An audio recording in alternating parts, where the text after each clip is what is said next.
Ya kalau gue dalam tanda kutip gue terlalu gengsi ya gak kerja-kerja nih gue.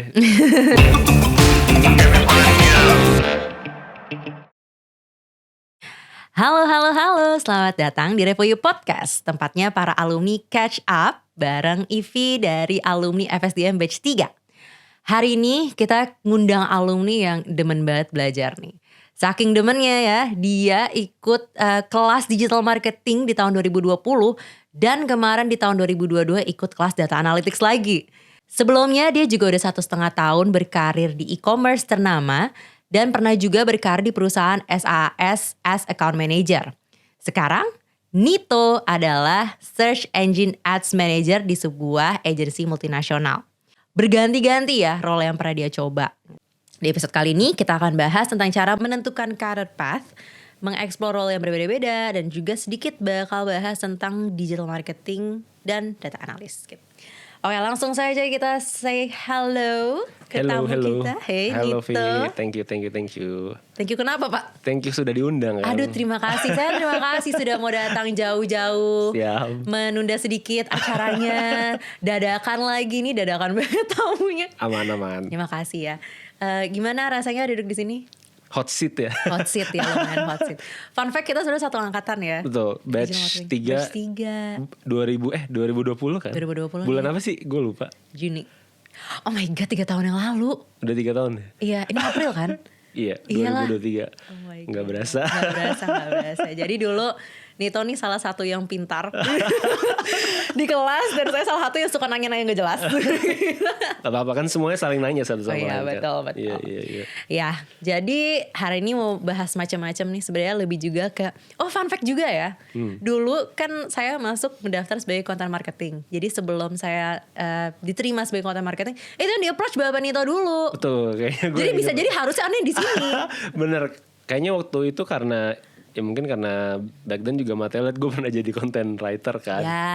Jadi awalnya sempat hampir jadi content marketing di Revo. Tapi waktu itu gue bilang Mateo kayak gue masih mau coba explore juga play di tempat lain just to know what it feels like aja sih di tempat lainnya. Terus ya udah akhirnya gue masih jalanin program Revo-nya sampai kelar, terus sampai labs juga. Tapi ya waktu itu udah pernah discuss juga sih soal content marketing itu. Iya. Akhirnya tapi tetap sempat masuk Revo You bentar ya. Betul. Cuman ngurus. Waktu itu di Revo You kan memang ada Revo You Labs kan ya, di mana kita handle klien langsung lah buat marketing. Specifically sih waktu itu di paid ads. Nah, jadi waktu itu memang gue start out as studentnya.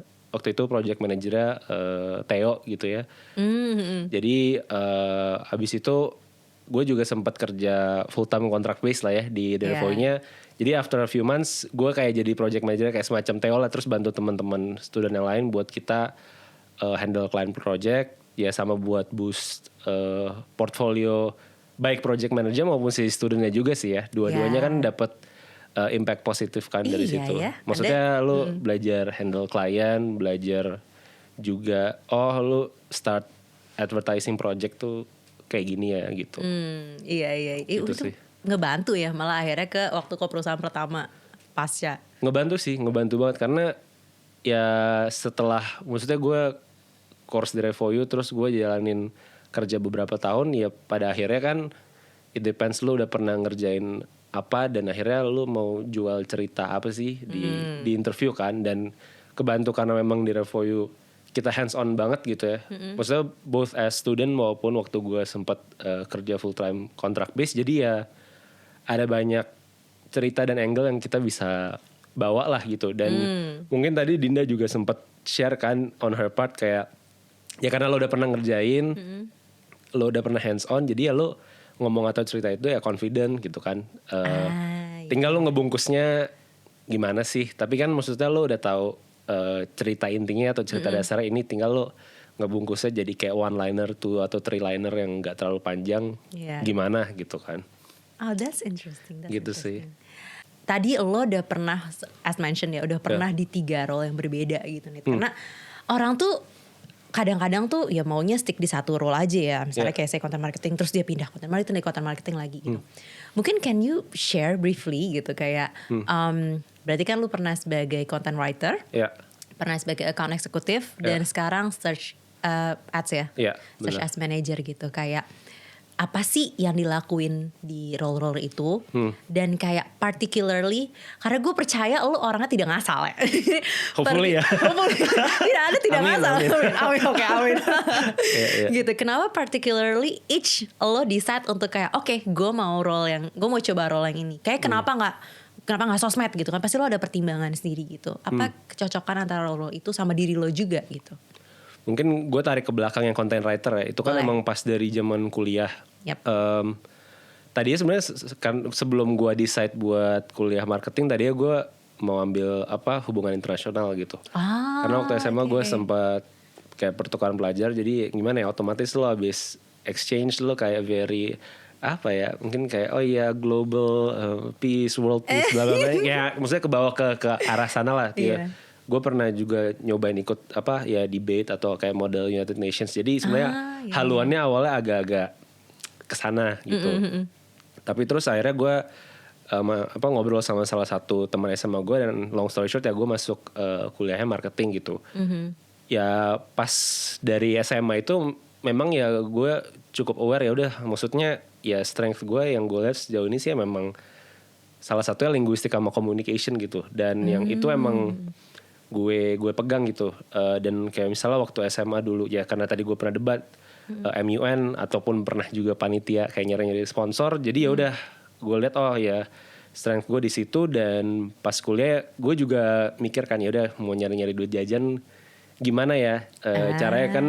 Maksudnya gue belum ada pengalaman yang gimana banget, maksudnya belum tahu juga gimana sih lo bisa generate projects atau kayak service driven projects gitu-gitu ya. Gue taunya ya yang gue bisa kerjain sambil kuliah dan kayak nggak perlu go to office benar-benar 9 to 5 ya. Waktu itu yang banyak kayak freelance content writer intern gitu. Jadi yang dimana ya gue commitnya based on berapa artikel per berapa time range gitu. Misalnya mereka bilang sekian artikel seminggu atau sekian artikel 2 minggu dengan sebanyak gini kata gitu.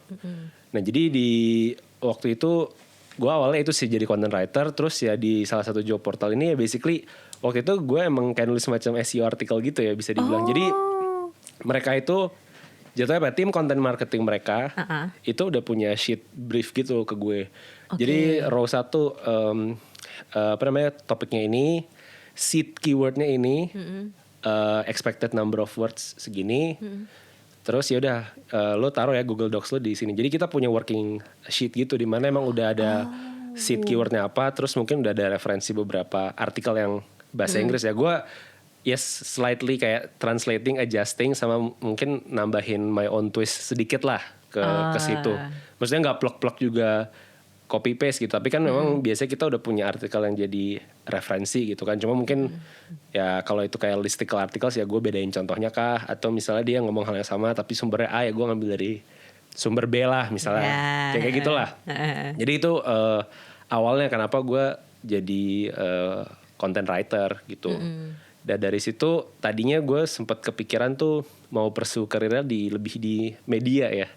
Media as in traditional media gitu. Ya mungkin entah jurnalis atau presenter gitu. Awalnya kepikiran kayak gitu. Nah, pernah ikut kelas presenter juga? Iya waktu itu jadi gue ya namanya mencari jati diri gitu. Jadi waktu itu emang ada kelas tentang how to be a presenter atau / reporter lah gitu.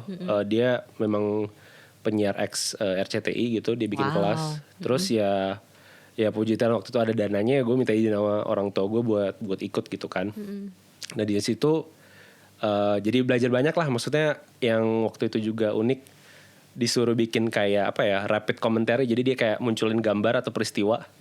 Terus lu dalam sekian detik, lo harus make quick comments atau quick statements tentang gambar itu. Jadi kayak lu dikasih gambar atau kayak video peristiwa, terus kayak iya kita melaporkan. Jadi lu harus kayak rapid commenting gitu. What's on your mind? Iya. What's on your mind, atau kayak menurut lo yang menarik buat audiensnya apa untuk lo emphasize gitu-gitu lah. Jadi lo kayak berasa jadi presenter, tapi instead of lo udah di brief in advance, lo disuruh impromptu gitu lah di tempat.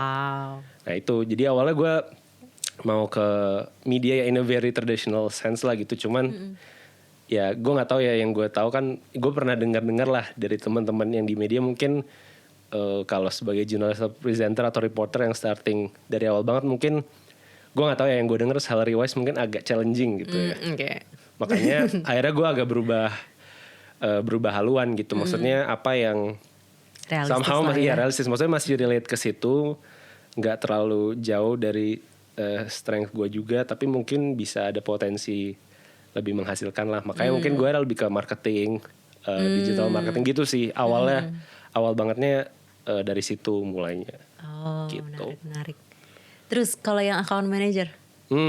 Kalau yang account manager, jadi kan intinya gue udah lebih membulatkan tekad. Oke, gue akan lebih ke digital marketing. Yep. Maksudnya gue lihat, oh sekarang kan juga ways of doing marketing lebih beragam, ada banyak platform gitu. Jadi yaudah gue say to myself, yaudah whatever digital marketing deh, gue bakal sikat opportunity-nya gitu. Oh wow. Jadi sebelum yang account manager itu gue sempat magang di agency juga. Itu waktu itu ada handle sebuah apa ya, kayak YouTuber gitu, Last Day Project, LDP. Mereka kayak pernah bikin apa ya, kayak itinerary traveling mereka tapi dibikin digital product. Gue tahu. Yeah. Mereka pernah bikin itu ya, maksudnya kayak nggak, videonya something to do with travel. Iya, terus mereka monetize itu lah. Jadi kayak lo apa tuh Lonely Planet travel book, tapi ini versi digitalnya lah. Jadi gue sempat magang ngerjain itu. Nah dari setelah magang itu akhirnya di perusahaan software ini ada yang approach gue di LinkedIn, dan yang di interview itu gue ceritanya tentang si project gue pas magang itu. Jadi apa ya, long story short ya, memang di sejauh ini setiap full time opportunity yang gue dapat memang dari LinkedIn, maksudnya exclude Revoyu ya. Kalau diundang. Iya. Gila. Jadi ya emang yang diajarin Revoyu gue coba apply ya, sejauh ini ya puji Tuhan it works gitu. Tapi BTW ya, buat yang nonton, cek deh sumpah LinkedIn. Gue berkepo-kepo Ria kan, Dit, sebelum ngobrol kan, gitu. Meskipun ya kita udah kenal lah ya, tapi kan gue kayak nggak tahu detail lebih tentang apa namanya career path lo gitu kan. Ih lengkap banget, gila.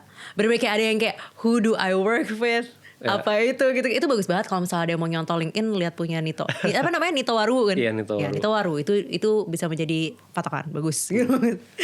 Oke, berarti tapi kalau account manager itu ngapain nih?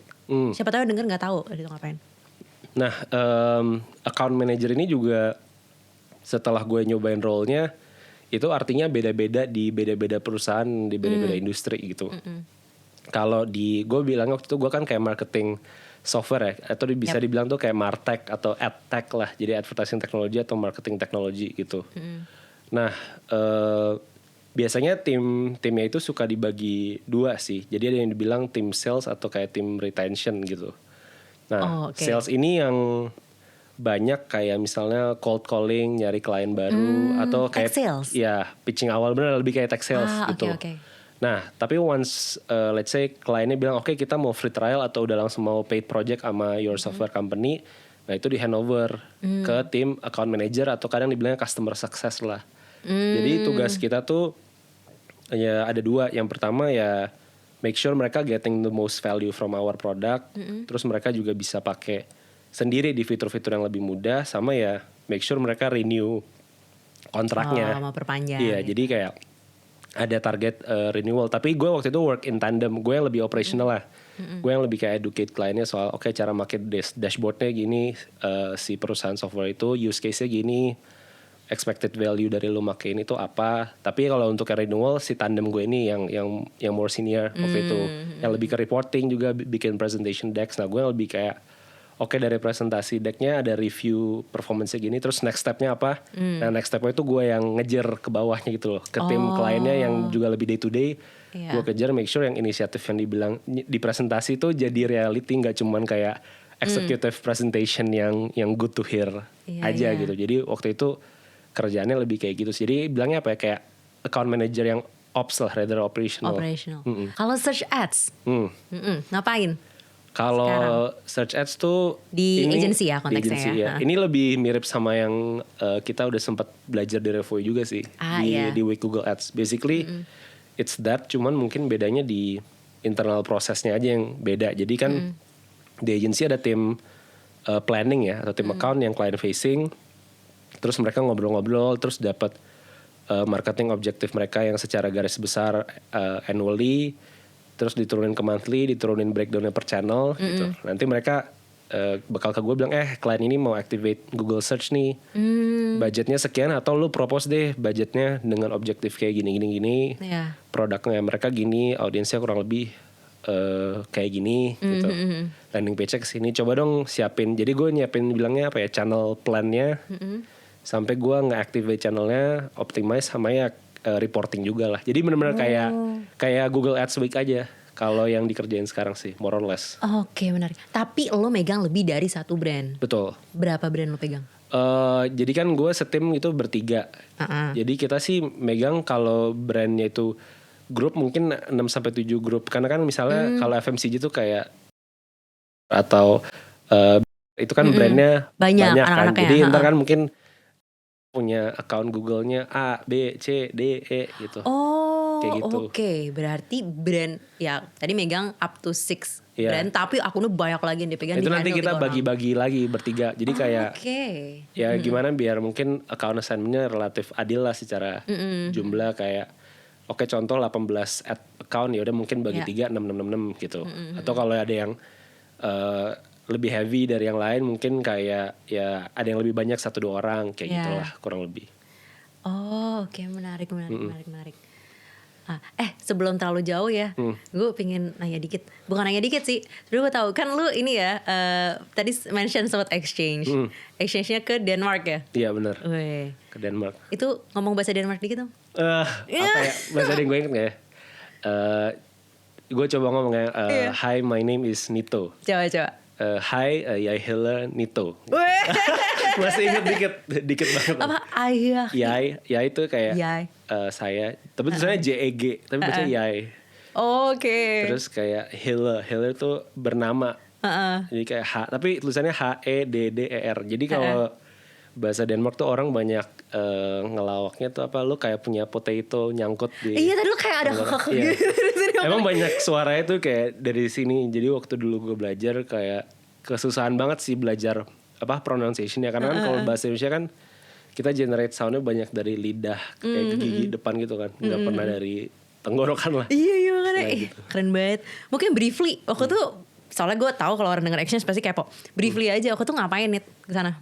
Nah kalau gue exchange basically itu jatuhnya kayak cultural immersion exchange aja. Jadi gue tinggal sama host family sama gue waktu itu istilahnya hitungannya gue SMA di sana setahun lah. Gitu. Makanya sebenarnya kan kita seangkatan ya. Iya. Tapi lu jadi turun satu. Jadi itu lebih ke cultural immersion exchange aja, bukan yang terlalu akademik gimana banget. Tapi karena nyokap gue dulu alumni juga gitu dari that exchange program, terus waktu itu dia rekomen gue, terus gue kayak ya udahlah coba aja. Sikat aja. Jadi gue ikut seleksinya gitu-gitu ya, keterima, terus ya udah berangkat. Itu memang bukan beasiswa, tapi waktu itu ya puji Tuhan bokap nyokap gue juga ada dananya, ya udah akhirnya gue berangkat lah kayak gitu. Tapi that's a good experience I think to have ya. Betul sih, karena apa ya, lu kayak dalam tanda kutip dijorokin sendiri di negeri orang gitu kan. Lu nggak tahu customnya. Bahkan gue harusnya kan lu sebelum exchange lu belajar bahasanya intens dulu kan sebelum berangkat. Nah gue tuh for some reason waktu itu masih SMA kayak udahlah bodo amat nyampe sana kan, ntar juga pasti bisa kok. Jadi gue instead of belajar gitu, gue kayak main PS tiap hari sebelum berangkat gitu kan. Terus jadi emang akhirnya baru catch up-nya di sana lah gitu. Cuman ya interesting experience sih. Jadi kayak lu merasakan apa ya, ups and downs within 1 year, macam-macam lah gitu. Iya. Dan gue nggak tahu kayaknya apakah itu membuat lo lebih apa ya, bisa lebih cepat dewasa atau bisa take conscious decision. Ini itu ya, saya aja ya, banyak orang mungkin kesulitan juga nih itu go with the flow banget gitu loh ketika ngambil decision kayak gue mau pindah kerja, itu pun mungkin nggak dipikirin matang-matang gitu, atau kayak gue mau masuk ke karir. Tadi kan lu sangat meticulous ya, lu sangat yang kayak karena strength gue ini makanya gue ngambil ini, strength gue ini ngambil ini, karena nggak semua orang punya that kind of strength gitu. Ya bukannya strength ya, maksudnya that kind of skill, itu kan skill kan sebenarnya di cultivate gitu. Apa do you have any apa ya, mungkin pegangan atau kayak bagaimana orang bisa berpikir seperti itu ketika apalagi mereka memilih role yang berbeda-beda gitu, atau di karir atau apapun gitu kan? Kalau gue ya mungkin tadi partly exchange mungkin ngebentuk juga ya tanpa gue sadar. Maksudnya kan gue dipaksa berpikir mandiri gitu kan. Iya. Jadi mungkin mau gue bilang mungkin nggak terlalu ngaruh, tapi di dalam alam bawah sadar gue ternyata itu pengaruh kan. Gue nggak bisa pinpoint, tapi mungkin ada impactnya gitu. Terus mungkin kalau yang kedua ya apa ikigai gitu ya. Gue waktu kuliah juga bingung kan, kayak oke, gue mau kerja apa atau value apa yang bisa gue berikan, karena kan pada akhirnya gue ngelihat lo cari kerja sama lo nawarin lo jualan jasa ke perusahaan sebagai vendor nggak ada bedanya lo vendor satu orang aja menurut gue ya. Kalau vendor PT ada sekian orang tim yang ngerjain, ini bedanya lo one man service provider kan gitu. Jadi sebenarnya nggak ada bedanya. Jadi ya pas gue dengar ikigai kayak ya maksudnya combining what you like, what you're good at, what you can be paid for. Gue lupa satunya lagi apa. Itu kayak provide slightly more clarity aja sih buat gue, karena sebenarnya kan challenge-nya tuh sekarang opsi tuh banyak ya. Iya. Mungkin kalau in my parents era limited options, tapi kalau buat sekarang mungkin terutama yang tinggal di kota-kota besar mungkin too many options kan. Challenge-nya adalah lo kayak nge-narrow down those options, terus lu relate ke diri lu sendiri, terus lu take action. Sebenarnya yang menurut gue juga related sama ini ya, dulu gue ingat di kuliah tuh dapat mata kuliah apa strategic management. Wih, berat banget. Aduh, anak Prasma. Iya. Terus setelah gue pikir-pikir sebenarnya ada relevansinya gitu. Jadi sebenarnya ini tools kan kita diajarin, lalu belajar apa kayak SWOT analysis, basically kan strength, weakness, opportunity, threat gitu. Tapi terus yang gue bener-bener ingat sampai sekarang, gue nggak terlalu ingat banyak hal, tapi gue ingat satu hal aja dari mata kuliah itu. Pokoknya dia ada kayak kuadran-kuadran gitu. Kalau untuk apa maximize strength, minimize your weakness, itu lu strategi gini. Kalau ini dikombin sama ini, lu strategi gini. Lu ini sama ini dikombin strategi gini. Nah, gue cuma ingat itu aja. Tapi maksudnya itu kayak sticks to me. Jadi gue mikir juga kalau buat diri gue sebenarnya bisa dipakai kan buat lo mapping diri lo kayak seolah-olah lo a business atau a product kan technically. Jadi makanya gue coba adopt itu aja sih kadang-kadang, walaupun ya sometimes gue berhasil menjalani itu, sometimes enggak, tapi at least gue punya apa awareness itu lah. Karena menurut gue yang penting minimal lo punya awareness dulu lah, karena kalau lo nggak sadar lo nggak tahu harus ngapain atau nggak bakal bertindak kan. Jadi minimal gue kayak apa, gue punya peta, udah gue jembrengin dulu gitu di atas meja. Ini petanya gini, terus udah terserah gue mau pakai petanya enggak, atau gue akhirnya mau repot enggak jalan kaki dari peta itu dari titik A atau ke titik B gitu. Gue mungkin lihatnya lebih ke situ sih. Iya. Oh, jadi ini dibalik Nito ya. karena tuh be honest ya, mungkin kalau teman-teman yang baru pertama kali kenal Nito just look at his LinkedIn, impressive, full impressive, pertama udah impressive banget. Dan gue sebenarnya suka wonder sih, maksudnya kayak apa strategi lu mendapatkan itu di ikigai, dan yang lu pelajarin waktu yang paling besar ya, mungkin di tempat lain juga ada ya, tapi dari sekolah, dari waktu di kampus itu ya. Bener. See yourself as a product. Iya. That's unik sebenarnya. Gue baru kepikiran dia juga ya. Walaupun itu mungkin kayaknya di karir juga. Tapi sebenarnya bener kalau kita berkarir kan kita menjual diri kita kan. Kita menjual skill dan lain sebagainya dari kita kan. Betul. Technically kan iya. Walaupun kayaknya mungkin itu very materialistic view of it, tapi ya unfortunately that's how it is juga. Ya. Gitu kan. Specifically juga di karir ya, bener kan apa. Ya bener dong, orang menggaji kita kan karena kita memberi value kan. Bener. Atau kalau value terlalu intangible ya gue bilang kita ada service lah yang kita provide kan. Bener-bener. Ya mungkin kalau kita as digital marketing spesialis ya sebenarnya itu kan kita sebagai individual kontributor ya. Kalau dalam bentuk perusahaan atau service provider ya kan agency. Ya. Gitu kan. Kalau lu nggak tahu, kalau data analis gue belum tahu sih apa padanannya. Tapi intinya sebenarnya lu sebagai individu tuh biasanya ada padanan service provider yang dalam bentuk perusahaan atau PT-nya ya mungkin ya. Cuman lu mungkin belum tahu atau belum nyari deep enough aja kadang gitu. Iya. Sebenarnya agak kepo sih Nit, karena sebenarnya kalau misalnya ya looking at your progress, ngelihat juga LinkedIn lo dan cara lo bekerja, yang gue inget banget waktu tuh pernah sampai pernah jadi kasus, bukan kasus sih, bener-bener yang kayak lo tuh masih kayak jam 1 pagi tuh jam berapa lo tuh nge-update whimsical or something, terus di screenshot ditaruh di Slack, nih lo ngapain masih bangun jam segini? Gue inget deh. Ingat gak? Ingat waktu zaman lo masih di Revo itu kan? Iya. I don't know. If I say this, menurut lo kayak are you an ambitious person? Kayaknya sih bisa dibilang gitu ya.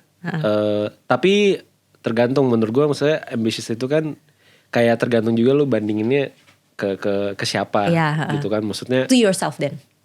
gue bisa Kayak lu bilang selalu sih strive jadi better. lumayan sih. Mungkin kalau a scale of 1 to 10 ya probably gue ada di 7-8 lah menurut gue. Tapi kalau dari segi capability, maksud gue gini ya, kalau dulu di kampus gue kan lihat teman-teman gue, oh ini yang tier A+ yang berhasil kayak oke, Unilever, Sampurna, BCG, McKinsey, gue bilang itu oke, itu A+ students lah.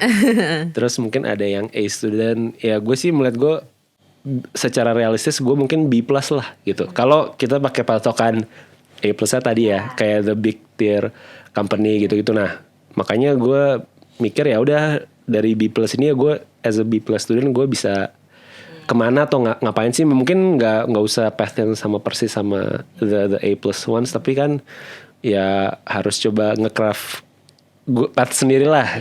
Kayak gitulah kurang lebih. Nah, quite curious on that karena mungkin teman-teman banyak yang ngalamin juga ya, kayak orang tuanya tuh kayak ini tuh apa sih nak? Sumpah itu gue butuh waktu berbulan-bulan loh untuk kayak nyokap gue ngerti gue kerja apa. Ya susah, gue juga gitu. Ya kan susah banget ngejelasinnya gitu. Nah, satu adalah itu keberanian lo untuk mengambil, karena nggak tahu ya, menurut gue lo sebenarnya mau ngambil yang traditional dan Excel, I think you can do it gitu. Tapi you deciding untuk go to digital gitu, kayak why, dan how do you have any trouble explaining ke orang tua lo atau orang-orang yang kurang bisa mengerti gitu tentang industri yang baru ini gitu? Kalau dulu kayak kenapa ke digitalnya, ya waktu itu sih gue udah sempet coba ya kayak the big tier sama top tier company itu, memang gue nggak keterima. Kayak mungkin gue udah nyoba 1, 2, 3 kali gitu. Terus gue mikir ya kalau gue dalam tanda kutip gue terlalu gengsi ya nggak kerja nih gue. Gue kasarannya gitulah. Jadi gue pikir ya udahlah, emang kalau nggak kerja di situ salah juga, kayak nggak juga kan. Maksudnya company banyak, role banyak, ya mungkin some are more well known, some mungkin punya training program atau apa incubation buat jadi manajer yang lebih baik. Tapi ya udahlah, gue tutup mata. Intinya gue waktu itu mikir ya mana yang gue bisa dapat cepet dulu dan inline lah sama yang tadi ikigai gue gitu. Istilahnya kita bilangnya time to value. Jadi maksudnya lo mungkin udah ya lo udah revoyu atau lo udah kuliah gitu kan, yang mana yang bisa generate value fastest dulu. Value in this term ya experience sama monetary ya. Makanya ya udah gue waktu itu apa aja dulu ya waktu itu di perusahaan software marketing teknologi itu kan. Kalau challenge explain ke orang tua pasti gitu. Even waktu gue masuk ke sana dan gue udah kerja, gue masih agak susah. Tapi akhirnya apalagi karena gue B2B software gitu ya, kita di belakang banget. Juga ya. Kalau itu misalnya lebih susah dijelaskan kalau di e-commerce lu gampang bilang gue di e-commerce, oke. Tapi gue misal gini, gue adalah perusahaan yang bisa enable e-commerce itu kirim app push notification bahwa barang di keranjang lo belum di check out. Itu kan maksudnya panjang. Gimana cara menjelaskannya gitu. Jadi gue biasanya ngambil aja beberapa contoh output dari what the company does dan bilang oh ya ini tuh powered with our software atau our product, yang pakai ini ya mungkin si kliennya. Tapi ya contohnya kayak gini, atau misalnya aplikasi A. Benar, lihat aplikasi A terus mungkin lo ketemu pop up ketika lo habis nambah barang lo di cart tapi lo belum complete checkoutnya, ya kayak gitulah contohnya. Kita tuh bisa bikin pop up kayak gitu through our software. Jadi gue lebih menggampangkan kayak gitu aja sih ke bokap nyokap gue, supaya kan oh ya mereka bisa lihat ya, jadi ya kita bikinnya sesuatu yang kayak gini gitu. Mungkin gak bisa dipegang tapi at least bisa dilihat dan somehow di experience lah gitu kan. Iya benar. Jadi gue ngambil gampangnya aja sih, ngambil one linernya, two linernya apa sih. Jadi mereka juga kadang ngobrol sama siapa gitu kan. Jadi kita supply mereka with the pitch lah dalam tanda kutip. itu. Biasa tuh masalahnya tuh orang tua bingung jelasin ke temennya atau ke keluarga gitu kan. Benar. Tapi pada akhirnya mereka, oke tadi kalau misalnya lu bilang awalnya mereka seperti yang kayak ini apa, tapi pada akhirnya mereka oh ya yang kamu kerjain bagus gitu. Akhirnya sih gue jujur aja, gue memang di 3 tahun pertama misalnya gue kerja atau apa, memang fokus gue maksudnya lebih banget di duit ya, salary gitu. Jadi ya karena memang gue nggak go to the big names, menurut gue ya salah satu cara gue bisa punya bargaining power dalam tanda kutip terhadap orang tua gue ya memang fastest way-nya through monetary kan. That's right. Jadi jadi itu dulu yang gue coba proof. Ya oke lah, ada yang some of the roles very stressful, some not fulfilling, bla bla bla. Oke lah, gue ya itu gue kesampingan, tapi ya gue lihat ya kalau itu bisa menghasilkan, artinya it's a legit job kan, dalam tanda kutip. If it's a legit job, jadi ya gue punya bargaining power lah ke bokap nyokap gue untuk ya kalau path gue begini dan sejauh ini it works with what I thought in the beginning, ya why wouldn't it work lagi kalau misalnya gue mikir sesuatu yang terusannya ini gitu. Asal gue mungkin lebih hati-hati aja mikirnya, atau gue lebih jeli melihat opportunity atau whatever lah. Tapi at least gue punya pemikiran, gue coba jalanin selama kurang lebih 3 tahun. Dan ya sejauh ini menghasilkan, gue bisa hidup, bisa makan lah gitu. Jadi, lebih dari makan. Iya, lebih dari makan, puji Tuhannya gitu kan. Jadi ya udah, berarti kan gue ngeliatnya itu gue proses atau mekanisme gue figuring out yang dibilangnya market gitu kan. Ya job market, maksudnya ada company butuh tenaga kerja, ada tenaga kerja yang nyuplai skillnya. Ya at least di sebuah ceruk yang kecil ini, digital marketing software whatever, ya gue udah mengunlock sedikit insight atau experience kan. Walaupun ya kalau lu lihat in the grand scheme of world ya ini kayak kecil banget, tapi paling nggak kan harus ada yang kita tahu gitu kan, ceruk atau niche-nya. Dan semakin spesifik early on, biasanya lo bisa make it more menghasilkan lah gitu kan. Ketika lo udah masuk ke industrinya, apa industri dan dunianya ya, kayak apa opportunity yang lo lihat sebenarnya terbentang besar ke depan gitu? Ada perubahan gitu nggak yang awalnya mungkin lo kayak ya udah coba aja gitu, tapi ternyata lo merasa kayak no, this is bigger than what people think gitu. Misalkan apakah ada kayak gitu, atau ternyata kayak emang ya biasa aja gitu? Gak apa-apa, jujur aja. Kalau gue sih ngeliatnya ini ya, maksudnya sekarang dengan adanya layoff and whatever, gue ngeliat juga poin di mana orang tua gue bilang ya bigger companies offer more stability. Ya gue sekarang melihat dengan mata kepala gue sendiri kan, it's real, emang iya gitu. Jadi ya on that point mereka juga valid gitu, bahwa ya istilahnya kalau lo mencari angka 5 yang setiap bulan ada 5-nya, instead of lu nyari angka 7 tapi 7-nya belum tentu ada tiap bulan, ya memang mungkin the bigger names offer that more stability ya, gitu lah. Tapi ya again, angka mana yang lebih gede itu kan again tergantung lu role-nya apa, seniority level, bla bla bla gitu kan. Jadi itu menurut gue jadi lebih paham yang orang tua gue bilang soal itu. Ada benernya juga ya di gitu. Sebelah situ, di sebelah situ benar. Kalau opportunity ini mungkin nggak terlalu relate with me and my parents. Cuman ini mungkin lebih relate karena gue ngambil DM sama DA. Dan background gue yang sempat di marketing software gitu. Gue ngelihat kalau gue ngobrol, nggak tahu ya, gue sempat ikut-ikut meeting di agency waktu gue di e-commerce gitu, atau mungkin ngobrol sama business owner. Sebenarnya salah satu challenge mereka kayak di marketing atau ads tuh kayak alokasi budget. Gue butuh allocate berapa atau untuk apa di iklan mana dan platform mana sih. Platform kan makin banyak. Dulu mungkin 2020 kita nggak belajar TikTok gitu kan. Terus 2033 tiba-tiba TikTok rising star gitu. Terus di data analytics yang menurut gue menarik ya, akhirnya gue kayak semacam ketemu aja sesuatu yang menarik. Jadi kalau di DA tuh ada yang lu belajar namanya kayak model regression. Itu tuh kayak intinya faktor mana yang paling berpengaruh terhadap faktor apa gitu. Intinya sih itu. Nah cuman di marketing tuh jadi ada, gue liat di US ada yang mulai develop software, atau mungkin ada orang data analyst yang punya spesialisasi adalah ya based on historical data lo. Jadi dikumpulin tuh data spending lo semua all channels sama data penjualan lo online. Terus mereka sort of create that regression modeling supaya ntar mereka bisa bilang 40% goes to Facebook, 30% goes to TikTok, 20% goes to Twitter misalnya. Tapi ya itu nggak pasti ya. Maksudnya nggak pasti ujung-ujungnya kejadian, tapi minimal si business owner itu punya gambaran, gue harus metain budgetnya gini loh. Mungkin in a slightly more scientific way, tapi bukan absolute truth juga ya, tapi minimal kayak ada apa namanya, patokan lah gitu. Jadi menurut gue itu sesuatu yang menarik. Gue sih belum tahu apakah gue akan mengeksplor itu atau gue akan menjual itu. Belum tahu, tapi gue kayak feel itu lumayan opportunity karena gue lumayan sering dengar itu mentioned in meetings with a client. Jadi gue harus allocate how much to what basically Iya, kan lo iya. marketing itu agak mirip kayak lo investment atau portfolio manager juga kan. Lo sebenarnya punya duit, Iya juga ya. lo punya budget, Iya terus juga lo ya. mau ngapain Iya. untuk maximize outcome atau output kan.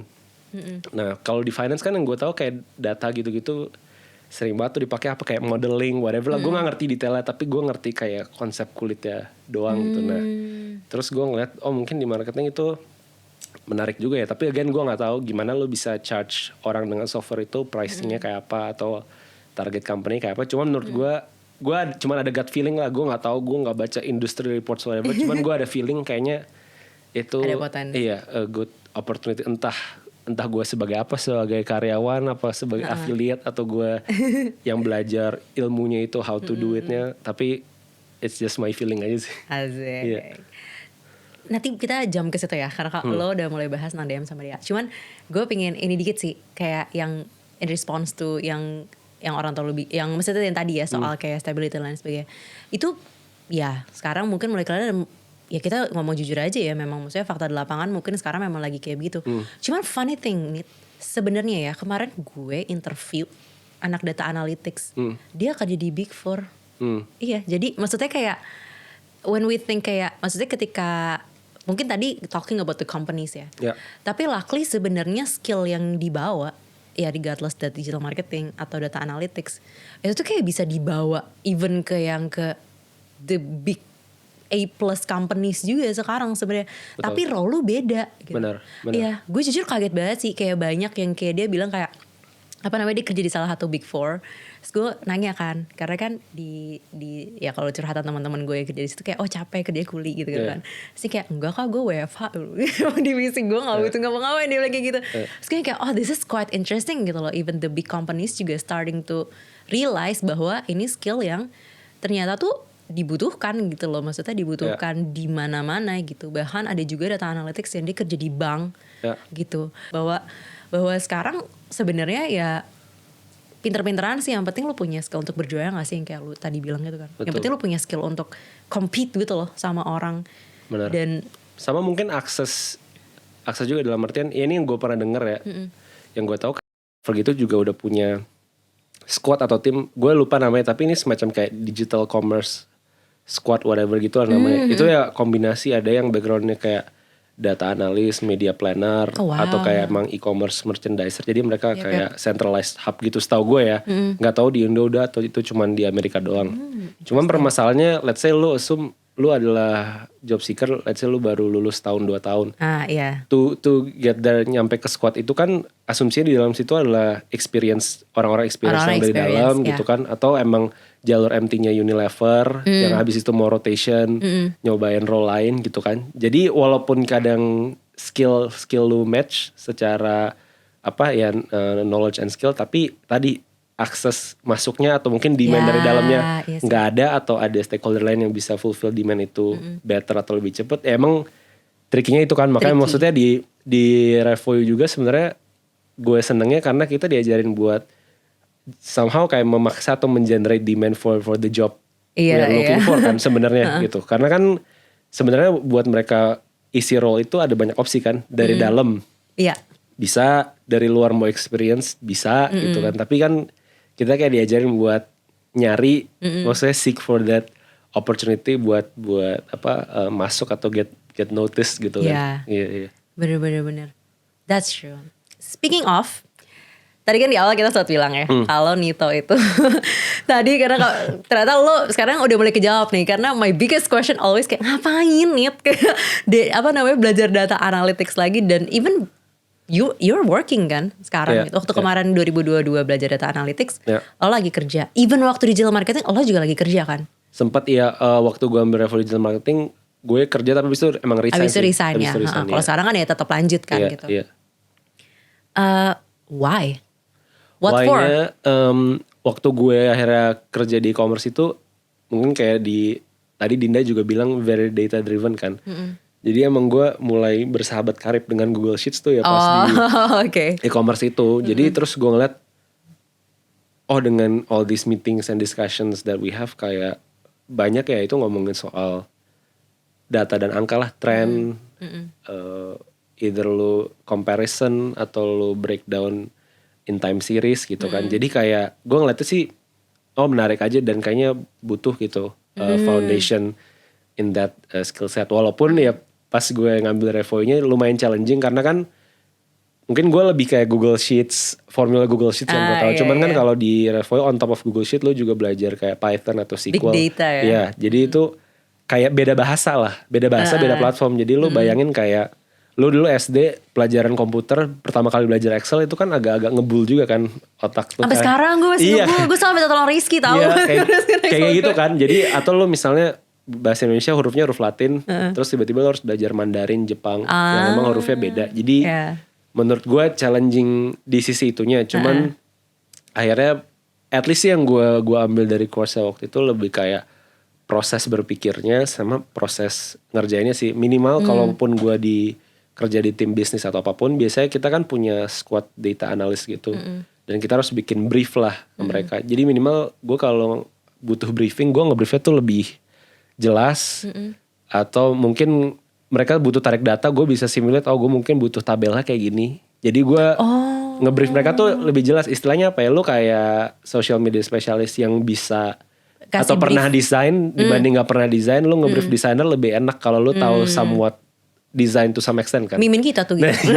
Kayak gitu lah analoginya ya. Iya. Jadi itu sih yang gue dapetin. Dan kenapanya itu tadi mungkin inspired by my working stint di e-commerce itu kayak menarik dan penting juga ya untuk tahu data atau gimana sih mereka pakainya, gimana sih proses datanya itu dipakai, ditarik, dimanipulasi sampai mungkin jadi presentasi atau yang diambil sama board of director mungkin cuman nuggets insight doang kan. Padahal lu kayak narik datanya berapa ribu row, lu olah dulu, lu charting dulu bla bla. Tapi yang diambil kan mungkin cuman 3-4 bullet points itu. Iya.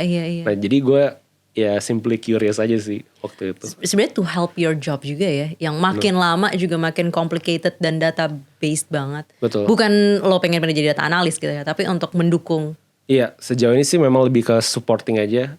Gue belum tahu kalau untuk jadi full data analyst kayak gue kuat kayak catch up with all the coding. Plus ya gap gue untuk kesana agak lebih jauh dibanding dulu gue ngambil digital marketing gitu. Jadi ya maksudnya kan ada time yang gue harus invest juga in that. Nah itu gue belum bulat lah. Jadi ya gue kemana lebih kayak good to know lah gitu. Tapi that's a fun fact. Maksudnya when it comes to learning, gak necessarily harus kayak lo karena pengen berganti kader dan lain sebagainya kan. Betul. Bahwa sebenarnya pada akhirnya kayak semua digital marketing, data analyst, product management, software juga sih. Tapi software udah kompleks sendiri ya.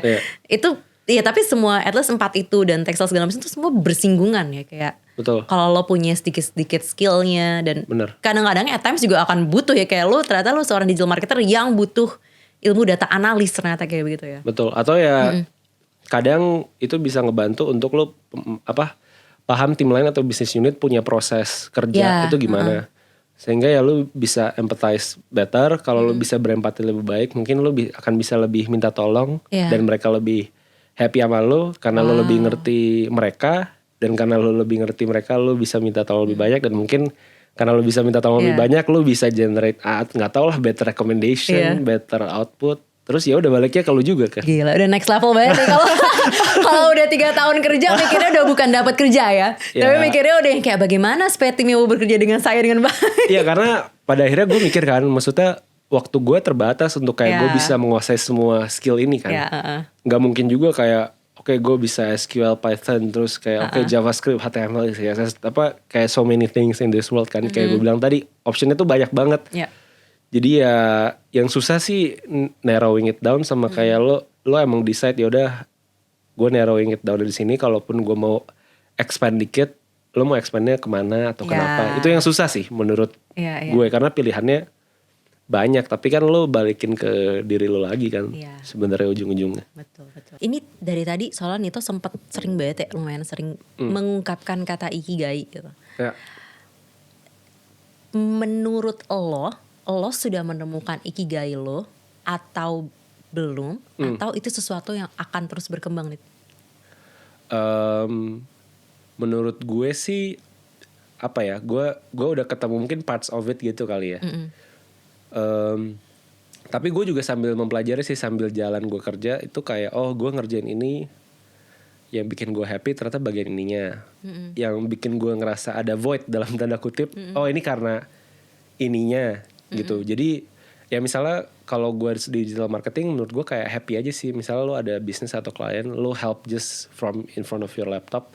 Terus ya mungkin mereka either bisa lebih orang yang aware atau salesnya meningkat gitu. Menurut gue kayak itu fulfilling lah. Kalau emang lo jelas lo bantu siapa, terus bantunya jadi mereka bikin apa gitu kan. Yeah. Nah tapi kan turunannya kayak oke, dan lo di marketing lo ngapain sih yang bisa generate that feeling gitu. Yeah. Nah itu gue sambil jalan ya sambil juga gue rasain gitu. Misalnya mungkin kalau kayak di Revoyo Labs, seneng ya, maksudnya this mungkin relatively small to medium size business yang mungkin baru mau nyoba ke digital, terus we guide them through it. Terus kayak ada mungkin mereka property bisa collect leads whatever gitu kan. Kayaknya fulfilling ya gitu. Tapi ada parts juga yang gue kayak kalau gue cuman kayak operationalize the dashboard, cuman kadang nyalain matiin. Tapi kayak gue ragu buat si klien gue ada bisnis impact atau enggak. Mungkin itu kadang gue lebih kayak questioning aja, gue ngerjain ini kenapa sih gitu-gitu loh. Jadi mungkin gue bisa bilang gue udah nemuin parts of it, tapi ya the remaining part ya sambil dijalanin, sambil coba di figure out lah gitu. Karena kayaknya journey-nya kayak lu figuring out yourself gitu kan nggak bakal selesai sampai lu mati kan. Ya itu betul. Iya, technically speaking. Jadi ya itu sih kalau menurut gue. Jadi lu sudah menemukan kayak payung besarnya dan lo lagi figure out kayak apa ya istilahnya. Ya itu payung besar itu kan abis itu ada action dan practical things-nya. Dan lo lagi figure out practical things-nya. Betul. Along the way apa yang lo suka, apa yang mungkin kurang turunannya tuh dalam bentuk apa aja sih ya itu ya. Gue masih figure, karena kan lu ngomong marketing aja there's many sides of marketing kan. Kayak lu bisa create konten, kayak gue bisa jualan ternyata software marketingnya gitu kan. Itu ada juga ya itu kan. Itu mungkin gue nggak tahu sebelumnya. Maksudnya there's just so many sides of it kan. Makanya mungkin lu harus cobain, terus rasain, rasain lagi kayak gitu sih. Kuncinya adalah cobain ya. Cobain, terus mungkin habis cobain semacam kayak reflect gitu ya. That's something yang orang suka missing nih. Iya. Jadi habis lu cobain kayak setelah gue cobain, gue suka ini karena ini, gue nggak suka ini karena ini. Terus mungkin kalau gue pengen lebih kayak gini, gue harus kayak gini, atau gue harus ngomong sama ini, mungkin ya. Kayak gitu lah reflectingnya yang juga nggak kalah penting sih menurut gue. Karena kan nyobain mah bisa aja nyobain kan, tapi abis lu nyobain terus apa gitu buat lu nya itu loh kayak one linernya setelah lu nyobain ini apa, kan lu harus kayak masukin atau seperti rekam produk ya, kita harus evaluasi seperti marketing. Sebenarnya kayak agak kayak gitu sih. Setelah gue jalanin, gue pikir-pikir sebenarnya hampir nggak ada bedanya gitu. Misalnya lu di product management, lu sebelum bikin fitur lu bikin product requirement document, itu sama aja. Misalnya lu as a student atau habis lulus ya lu mau belajar Revoyo, ya kenapa lu belajar Revoyo, kenapa lu harus invest duit segini, kira-kira apa business impactnya, monetary impactnya ke lu mungkin, atau kayak ke depannya apa. Ya sebenarnya nggak hampir mirip, agak-agak bersinggungan gitu kan. Makanya gue lihat sih ya bagus juga kalau lo view yourself in that sense gitu. Dalam karir path lo yang panjang dan bermacam-macam dengan perusahaan yang impresif nih, berarti kan evaluasi itu adalah bagian penting dari steps journey lo itu kan. Seberapa sering lo lakuin dan question apa yang lo tanya ke diri sendiri? Seberapa sering mungkin sejauh ini ya baru kayak yearly aja sih. Tiap tahun? Iya, tapi emang kayak New Year New Me-ish. Walaupun emang New Year New Me-ish ada yang bener-bener kelaksana, ada yang enggak ya. Tapi minimal gue coba take time, ya duduk sama diri gue sendiri lah. Kasarnya what questions I ask sih lebih kayak ya ini dari sejauh ini yang lo udah cobain, yang lo suka apa nggak suka apa, terus mungkin semacam gue envision diri gue ke depannya lebih ke arah mana. Terus ya buat kesana harus ngapain ya gitu. Ya sebenarnya pertanyaannya kurang lebih itu, cuman kan isinya apa itu yang kayak panjang kan, berlembar-lembar. Terus belum kayak untuk ini lo sebenarnya ada option A, ada option B, ada option C. Terus mungkin ini ada yang ngeluarin biaya, ada yang nggak ngeluarin biaya. ada yang B lebih besar, tapi mungkin lebih mendekatkan lo ke yang lo bayangin. Itu nggak kayak gitu sih pertanyaan yang gue ajukan ke diri gue kalau lagi mikir gitu-gitulah. Kayak gitu menarik sih. Ya. Bisa dicatat. Bisa dicoba. Bisa dicoba. Iya. Iya. Bener biar hidupnya nggak autopilot ya. Bener. Iya. Karena kalau nggak gitu, kalau nggak gue ngerasa kan, oh ya udah jalan ya, maksudnya ya gitu-gitu aja gitu. Misalnya lo di kantor juga, oke, gue udah ngerjain ini, tapi mungkin gue curious on that part atau pengen coba ini, ya kalau lo nggak take the time sama effort buat figure out, mungkin ngomong sama siapa, ngobrol sama siapa, minta rotation itu sama siapa kan juga ya nggak kemana-mana kan. Bener. Cuman maksudnya mentok di otak lo aja gitu. Gue mikir gitu. Iya juga ya. Cakep. Ini satu Ya. dikit. Ini sebenarnya intermezzo aja sih. Lo tuh sibuk banget, kayak lo ada nafasnya. What do you do for fun? Maksudnya kayak gue aja gak bisa ngebayangin ya lo udah kerja full time di company A dan abis itu lo ikut data analis gitu kayak. Gue main basket. How do you sih. do it all, man? Gue kalau what do I do for fun ya gue main basket. Terus abas. Ya nggak jago-jago amat sih, tapi cukup lah buat gue main biasanya sama orang-orang kantor atau kayak teman-teman SMA gitu ya. Ih, asik banget. Ya, jadi ya lumayan seru lah gitu. Terus how do I manage it? Sebenarnya sebelum waktu gue ngambil data, gue juga udah ya somehow assessing workload gue juga sih gitu. Jadi ya gue rasa gue ada di titik dimana ya workload gue allows me to do that. Karena kalau di previous role sih gue rasa nggak bisa. Jadi ya itu gue juga again itu kayak gue dan diri gue lagi kan kayak lu bisa nggak? Kalau nggak bisa jangan ambil. Tapi kalau rasa bisa ya sikatlah. Terus gue bilang ya udah kayak kemarin bisa, ya udah deh sikat aja gitu. Tapi terus beda ya waktu gue ngambil DEA sama DM. Kalau DM kan emang karena abis itu gue mau switching career gitu kan. Terus kan abis ambil DEA tapi gue nggak pursuing kesana banget. Terus ya balik lagi ujung-ujungnya lu objektifnya kayak apa? Ya so far akhirnya gue ngeliat ya emang good to know aja buat yang tadi, minimal gue tahu satu gue tahu lagi nih tambahan bisnis proses. Kalau kemarin taunya proses marketing gitu kan, kayak lo create content lah, content plan whatever gitu kan. Oh sekarang yaudah minimal gue tahu how data teams works. Jadi somehow nanti kalau gue bersinggungan sama mereka, gue bisa speak ya a little bit lah of their language, nggak usah banyak-banyak. Biasanya kan kalau kayak lo liburan ke Jepang, lu ngomong bahasa Jepang 1-2 kata orang udah seneng kan. Iya sih, iya juga ya. Communication lagi ya, Nit baliknya ya. Memang kan komunikasi mirip kan. banget. Iya, bener. Kalau lu bawa ke konteks workplace. Iya juga ya, that's true. Kayak gitu sih, menurut gue. Gila. Banyak banget yang dari Nito. Tapi satu hal yang bisa gue ambil banget ya, Dit ya. Kalau dari yang lu share adalah kunci resep sukses jika ingin seperti Nito adalah treat your career as it's a product or a marketing bisa jadi lah. Tapi karena lo rapih banget gitu loh, dan maksudnya kayak karena lo kan bagus ya Nit ya gitu, dan ternyata memang di balik itu memang ada prosesnya gitu loh. It doesn't happen begitu aja gitu. It happens dengan banyak evaluasi, dengan effort untuk belajar.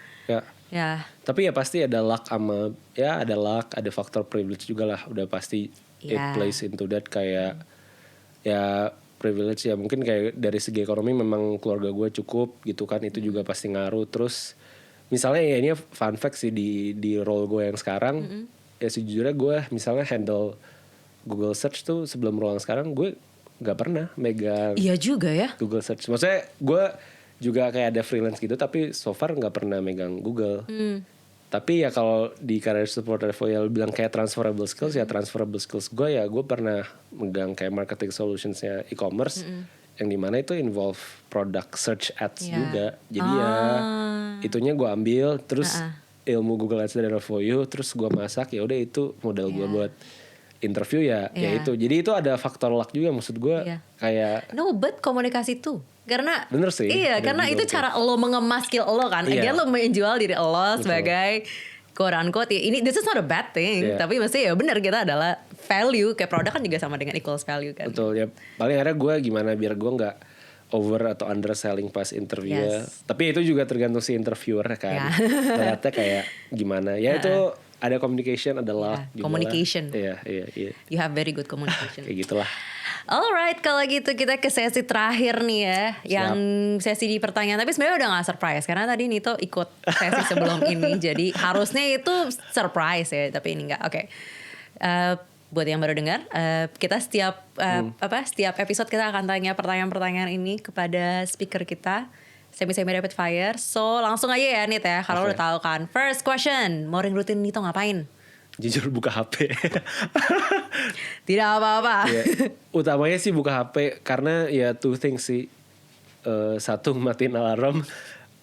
Dua kalau dulu pas yang emang megang klien hektik banget ya ngecek WA ada yang urgent atau enggak. Baru ya abis itu yang kayak sikat gigi, mandi, sarapan. Tapi bad/good habit gue bangun kayak buka HP sih.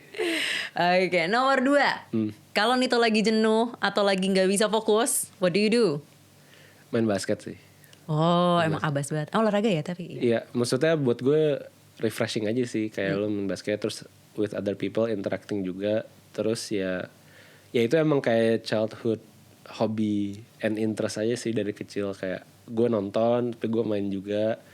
Jadi udah kalau abis main basket atau ya do some sort of sports biasanya lebih seger lah gitu gue. Oke. Terakhir, kalau misalkan ada buku, podcast, artikel, YouTube, film, anything that you think good and people should enjoy it juga apa? Gue suka Mark Manson. Subtle Art of Not Giving a itu kan salah satu bukunya. Sama ya biasanya artikel-artikel dia yang di luar bukunya juga gue sih suka. Maksudnya real advice gitu loh. Maksudnya ya ada concepts and theories tapi ada real nuggetsnya juga. Terus sama belakangan ini kalau cari ada namanya DANKOE itu juga lumayan menarik sih. Konten-kontennya lebih kayak memecut kita buat take actions dari apa yang kita pikirin karena banyak hal mungkin mentok di otak gitu kan. Primarily sih 2 itu. Cuman kalau ada yang lainnya sih gue suka atau gue pernah baca yang tentang filosofi teras ya stoicism yang si siapa Mas Henry ya kalau nggak salah penulisnya ya itu bagus juga sih buat lo kayak belajar zen atau calm gitulah. I think mostly 3 itu. Namaste. Siap. Oke, kalau gitu thank you banget Nito udah datang di sini. Buat so teman-teman yang mau connect ke Nito nih bisa IG, LinkedIn drop. LinkedIn ya Nito Waruwu, IG-nya juga nito.waruwu. Nanti tinggal connect di situ aja. Sip mantap. Terima kasih banyak Nito untuk sharing-sharingnya dan ilmu-ilmunya. Thank you banget juga buat yang udah dengar dan udah nonton. Kalau misalkan kalian find this bermanfaat, boleh banget share ke temennya yang menurut kamu juga akan menemukan ini bermanfaat. Jangan lupa rate kita di Spotify dan juga like di YouTube supaya algoritmanya mendukung podcast ini. Thank you so much. Aku Ivy. Dan aku Nito. Pamit dulu. Bye. Thank you. Bye-bye.